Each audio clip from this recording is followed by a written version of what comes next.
غریدہ کیا کہیں گی آپ؟ اگر وکیل علی ظفر کے دلائل کے حوالے سے اگر میں بات کروں تو آپ کیا سمجھتی ہیں کہ انتخابات کی تاریخ دینا اور شیڈیول دینا دو الگ چیزیں ہیں؟ قانون کیا کہتا ہے اس پر؟ نہیں، اب تو دلائل وغیرہ سب پیچھے رہ گئے ہیں. اب تو جو الیکشن کی تاریخ دینے کی مجاز اتھارٹی ہے الیکشن کمیشن آف پاکستان، اس نے انتخابات کی تاریخ دے دی ہے 11 فروری بروز اتوار. اس میں دو تین چیزیں اب امپورٹنٹ ہیں. ایک تو یہ کہ یہ تاریخ ایک بار پھر سپریم کورٹ کے اندر سے آئی ہے. مسئلہ یہ ہے، معاملہ یہ ہے، میرا سوال یہ ہے، میرا جو نقطہ ہے وہ یہ ہے، میری دلیل یہ ہے کہ آخر ایسی ضرورت کیوں پیش آتی ہے اداروں کو کہ وہ کسی اور ادارے کے مداخلت کرنے کے بعد ہی اپنے کام سر انجام دیں. الیکشن کمیشن کا یہ فرض تھا، اس کی ذمہ داری تھی قانونی بھی اور آئینی بھی کہ وہ الیکشن کی ڈیٹ دیتی. سپریم کورٹ میں معاملہ کیوں جانا پڑا؟ یہ نوبت یہاں تک کیوں آئی؟ اب ظاہر جسٹس اطہر من اللہ صاحب نے اس کا جواب دے دیا ہے کہ الیکشن کمیشن بھی تاخیر کا ذمہ دار ہے، حکومت بھی ذمہ دار ہے، صدر بھی ذمہ دار ہیں، تمام سیاسی جماعتیں سب ذمہ دار ہیں. انہوں نے کہہ دیا یہ واضح طور پہ. لیکن چلیں، دیر آیت درست آیت، خوش آئند ہے. ملک میں جو ایک ابہام کی، غیر یقینی کی کیفیت تھی، اب وہ ختم ہوگی.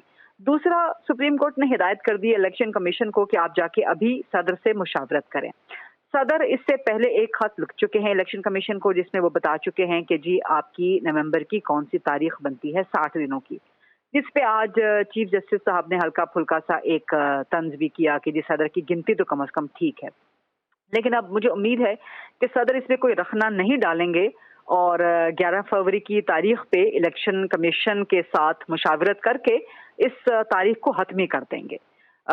صدر کی طرف سے کوئی رخنہ ڈال دیا جاتا ہے، صدر اگر تاریخ سے ایگری نہیں کرتے، پھر ایک نیا بحران کریٹ ہو سکتا ہے. لیکن میں سمجھتی ہوں اور میری توقع بھی ہے، امید بھی ہے کہ صدر ایسا نہیں کریں گے. ابہام ختم ہو رہا ہے، تاخیر تو پہلے ہو چکی ہے، سپریم کورٹ نے بھی آج کہا ہے. تو اب اگر 11 فروری کی حتمی تاریخ آ گئی ہے تو چلیں ٹھیک ہے، لیکن یہ ڈیویشن ہے الیکشن کمیشن کے اپنے پہلے والے بیان سے بھی. تو اب کیونکہ الیکشن کمیشن نے پہلے کہا تھا کہ جنوری کے آخری ہفتے میں ہوں گے، اب وہ 11 فروری کو لے گیا ہے. تو الیکشن کمیشن کو ایک تو یہ جواب ضرور دینا ہوگا کہ اس نے یہ تاریخ میں تاخیر کیوں کی ہے، کیا وجہ ہے کہ اس نے پہلے جنوری کے آخری ہفتے کی اناؤنسمنٹ کی، اب 11 فروری کی اناؤنسمنٹ کر رہا ہے. اور اب کیا گارنٹی ہے کہ 11 فروری کو ہی کریں گے؟ الیکشن کمیشن اس سے بھی کوئی یو ٹرن نہیں لے گا. میرا خیال ہے کہ اب چونکہ سپریم کورٹ میں جا کے ڈیٹ دے دی ہے تو الیکشن کمیشن اب یہاں سے یو ٹرن نہیں لے گا اور 11 فروری کو ہی حتمی تاریخ سمجھا جائے گا. اور اب ملک میں سب کے لیے الیکشن لڑنے کی لیول پلینگ فیلڈ ہونی چاہیے. مسلم لیگ نون کے حوالے سے شکوے ہیں، پیپلز پارٹی کو بھی، پاکستان تحریک انصاف کو بھی. اب دودھ کا دودھ پانی کا پانی ہونا چاہیے، جیسا کہ نواز شریف صاحب نے خود قومی اسمبلی میں کہا بھی تھا. تو سب لوگ جائیں اب سیاسی میدان میں اور اپنے اپنے گر آزمائیں، اپنے اپنے ہنر آزمائیں، دیکھیں عوام کس کو منتخب کرتے ہیں. پاکستان تحریک انصاف کے چیئرمین کا جہاں تک معاملہ ہے تو ظاہر ہے وہ جیل میں ہیں، عدالتیں ان سے نمٹ رہی ہیں قانون کے حوالے سے. عدالتیں اگر ان کو گو اہیڈ دے دیتی ہیں، ضمانت دے دیتی ہیں، ان کے لیے ریلیف دے دیتی ہیں تو 100 بسم اللہ وہ الیکشنز میں لڑ سکتے ہیں. اگر عدالتیں سمجھتی ہیں کہ نہیں، ان کے جرائم اتنے سنگین ہیں کہ ان کو بیل نہیں مل سکتی، ان کی سزا معطل نہیں ہو سکتی، تو پھر چیئرمین پی ٹی آئی کے بغیر ہی الیکشنز ہوں گے.